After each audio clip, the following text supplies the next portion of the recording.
viel Spaß. 40 বছর বয়স থেকে পিঠের ব্যথায় ভুগছেন জার্মান নারী উর্সেল। 72 বছর বয়সে গিয়ে ব্যথা দূর করার ব্যতিক্রমী উপায় খুঁজে পান তিনি। জীবনের শেষ বয়সে যখন মানুষ বেশিরভাগ সময় নিজের ঘরে শুয়ে বসে দিন কাটায়, সেখানে থিম পার্কে গিয়ে রোলার কোস্টারে চড়ছেন উর্সেল। এই রাইডের মাধ্যমেই পিঠের ব্যথা দূর হয় বলে জানান 85 বছরের এই বৃদ্ধা। প্রথমবার রোলার কোস্টারে চড়ার পর বুঝতে পারি আমার শরীরে কিছু ঘটছে এবং টান টান অনুভব হচ্ছে। সে সময় পিঠের ব্যথা কিছুটা কমছে বলে মনে হচ্ছিল।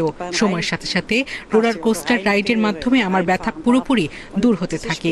এটা সত্যি দুর্দান্ত ছিল। ব্যথা দূর করার অভিনব এই যাত্রা শুরুর আগে চিকিৎসকের সাথে পরামর্শ করেছিলেন উর্সেল। নিয়েছিলেন ব্যক্তিগত ফিজিওথেরাপিস্টের অনুমতিও। আমি প্রতিবার 25টি রাইডে অংশ নেই। এমনও হয়েছে একদিনে 50 বার চড়েছি।